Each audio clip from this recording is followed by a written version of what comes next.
எல்லாருக்கும் வணக்கங்க. சனிக்கிழமை நைட்டு ஒரு கடை வழியாக போனோம் அப்படின்னா, இந்த நம்ம கண்ணுக்கு தெம்புடுற கடைகள் நான் சொல்கிறேன். ஆடு, கோழி, இந்த மாதிரி மிருகங்கள், வாயில்லாத ஜீவன்லாம் இருக்குது பார்த்தீங்களா? அதெல்லாம் பார்க்கும்போது அதுக்கு தெரியும் மறுநாள் நம்ம உயிரோடு இருக்க போகிறது இல்லை அப்படின்றது. ஆனால் அவங்க அந்த ஆடு, கோழி இப்படிலாம் இருக்குது பார்த்தீங்களா, அதுக்கு கொஞ்சம் யோசிச்சு பாருங்கள். அது எந்த அளவுக்கு அதுக்கு நம்ம டிக்னிஃபைடாக நம்ம ஹேண்டில் பண்ணுறோம், எந்த அளவுக்கு அதை நம்ம மரியாதை கொடுக்குறோம், எந்த அளவுக்கு அதை டிக்னிஃபைடாக ஹேண்டில் பண்ணுறோன்னு மட்டும் பாருங்கள். அதுக்கான டிக்னிட்டி என்னன்னு பாருங்கள். நம்மளோட செலிப்ரேஷனுக்காக, ஞாயிற்றுக்கிழமை நம்மளோட செலிப்ரேஷனுக்காக தன்னை தானே சாக்ரிஃபைஸ் பண்ணுறது. நம்ம ஒரு 6 அறிவு மிருகம், ஒரு 6 அறிவு பிராணி, ஒரு 6 அறிவு மனிதர்கள், சரிங்களா? ஒரு இறையை தொண்டு செய்யக்கூடிய மனித பிறவி, இறைவனை நோக்கி செல்லக்கூடிய ஒரு மனித பிறவி.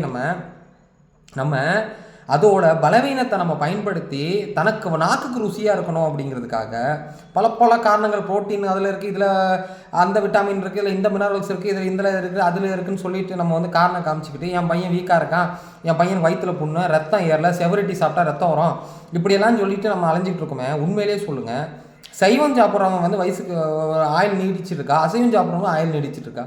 சொல்லுங்கள். சைவம் சாப்பிட்றோம் ஆயில் நீடிக்குதா, அசைவம் சாப்பிட்றோம் ஆயில் நீடிக்குதா? எதுக்குங்க பாவத்தை சேர்க்கணும்? அது துடிச்சு சாகும்போது அதோடைய உடம்புல பதியுங்க, அந்த சதையில் பதியும், தன்னோட வலிகளை அது பதிய வச்சுட்டு போகும். அது எவ்வளோ பதட்டமா? நம்மளை அப்படி பண்ண விடுவோமா? சொல்லுங்க, நம்மளை அப்படி பண்ண நம்ம விடுவோமா? கொஞ்சம் யோசிங்க. நம்மளை அப்படி பண்ண விடுவோமா? ஒரு நாள் நாக்கு ருசிக்காக அதோட உயிரை நம்ம எடுக்கிறோமே, பணம் வைக்கிறோமே, நமக்கெல்லாம் கண்ணீர் வர வேண்டாமா? நம்மளாம் அழ வேண்டாமா? அதை வாழ வைக்க வேண்டாமா? நம்மளோட சுற்றுச்சூழலை வாழ வைக்க வேண்டாமா? மனிதனுக்காக அது படைச்சிருக்கு. அது பாருங்கள் எப்படி துடிக்குதுன்னு பாருங்கள், அந்த கழுத்தை வெட்டிட்டு. உங்கள் குழந்தைய கூட்டிகிட்டு போய் காட்டுங்க, அந்த குழந்தை சாப்பிடுமா? போல உங்கள் குழந்தைய கூட்டிகிட்டு போய் ஒரு நாள் கசாப் கடையில் நிற்க வச்சு ஒரு பிராணியை ஒரு வதம் பண்ணுறதை காட்டுங்க. அது சாப்பிட்ருச்சுன்னு வச்சுக்கோங்க, மனசாட்சி அது மனம் உறுத்தாமல் அது சாப்பிட்ருச்சுன்னு வச்சுக்கோங்களேன், நீங்கள் சொல்கிறது சரிங்க. என்னங்க நீங்கள் சொல்கிறது சரி? மனம் ஊற்றாமல் அது சாப்பிட்ருச்சுன்னா நீங்கள் சொல்கிறது சரிங்க. எப்படிங்க சாப்பிட்றோம்? எப்படி சாப்பிட்றோம்? அது எதுக்குங்க கர்மாவினை எடுத்துக்கணும்? சொல்லுங்கள். வாழ்கிறது கொஞ்ச நாளுங்க இந்த வாழ்க்கை பூமியில், கொஞ்சமாவது யோசிங்க. அன்பாக வாழ்வோங்க, நல்லபடியாக வாழ்வோம். மனித பிறவி ஒருத்தர் உதவி பண்ணி ஒருத்தருக்கு எதுக்கு இவ்வளோ போராட்டம், எவ்வளோ போர், ஒரு நாட்டுக்கு இன்னொரு நாட்டுக்கு போர், சண்டை, வம்பு, நான் பெரியவன் நீ பெரியவன், நான் ஒஸ்தி நீ ஒஸ்தி, நான் ஒஸ்தியான வண்டி வச்சுருக்கேன், நீ பணக்காரன் நான் ஏழை, எதுக்குங்க இதெல்லாம்? தமிழ் மண் அதுக்காக படிச்சிருக்கான், தமிழை அதுக்காக படிச்சிருக்கான்? சொல்லுங்கள்.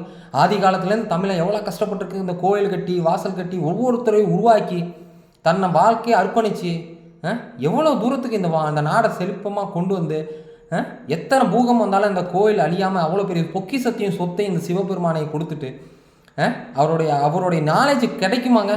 மானிட பிரிவியே அரியுதுங்கிறாங்க. அது கூணு குருடு இல்லாமல் இருக்கா, அதை விட அரியுது. அதுலேயே சிவஞானம் கிடைக்கிறது அதை விட அரியுது. இறைய ஞானம் கிடைக்கிறது அறிவா அவ்வளோ சீக்கிரம் கிடைக்குமா? சொல்லுங்கள். எதுக்குங்க இந்த அல்ப ஆசைக்காக, அந்த கொஞ்சமாவது யோசிங்க. அல்ப ஆசைக்காக வாயில்லாத ஜீவனுங்க துடிச்சு சாகுதுங்க. கொஞ்சமாவது யோசிங்க. நம்மளோட சந்தோஷத்துக்காக, நம்மளோட செலிப்ரேஷனுக்காக இன்னொருத்தர் இவ்வளோ பேசுகிறோம். என்னோட சந்தோஷத்துக்காக இன்னொருத்தரோடைய துக்கத்தில் என்னோட சந்தோஷம் இருக்கக்கூடாது, இன்னொருத்தருடைய கஷ்டத்தில் என்னோட சந்தோஷம் இருக்கக்கூடாது, இதெல்லாம் பேசுகிறோமே. அதை வதம் பண்ணி சாப்பிட்றதுல என்னங்க சந்தோஷம்? நமக்கு என்ன சைவத்தில் சாப்பாடு இல்லையாங்க? ஆண்டவன் கொடுக்கலையா? செடி கொடியில் சாப்பாடு இல்லையா? உடம்பு நல்லா இருக்காதா? ஒரு சுயநலம் இல்லையா? ஒரு உயிரை கொன்று அந்த உயிரை சாப்பிட்டு தான் என் உடம்பை வளர்க்கணும்னா அந்த பிறவி எதுக்குங்க அந்த பிறவி அல்பாசை? யோசிங்க, தயவு செஞ்சு விட்டுருங்க. அந்த கர்மாவினை விட்டு பாருங்கள். நான் சொந்த அனுபவத்தில் சொல்கிறேங்க. நான்லாம் இது நிறைய சாப்பிட்டவங்க, ஆனால் விட்டுட்டேங்க. நான் 10 வருஷம் ஆச்சுங்க. என்னோடய வாழ்க்கையில் நிறைய மாற்றத்தை கொடுத்துருக்கு, அறிவை கொடுத்துருக்கு, ஞானத்தை கொடுத்துருக்கு, அமைதியை கொடுத்துருக்கு, சமாதானத்தை கொடுத்துருக்கு, அந்த இறைய தன்மையை கொடுத்துருக்குது. அந்த இறைவன் வசிக்கிறதுக்கான அந்த பிளாட்ஃபார்மை கொடுத்துருக்குதுங்க. என்னங்க இதுக்கு மேலே வேணும்?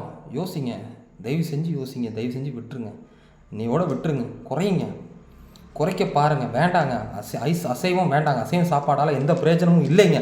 கர்மாவினை தான் அதிகம் இருக்கும். நாளைக்கு நம்மளே அப்படி பிறந்து நம்மளை பண்ணால் என்னங்க பண்ண முடியும்? என்னங்க நிச்சயம் இருக்குது? நம்ம பசங்க நல்லா இருக்காதுங்க, நம்ம சந்ததிகள் நல்லா இருக்கணுமா இல்லையா? சொல்லுங்கள். வேண்டாங்க, விட்டுருங்க.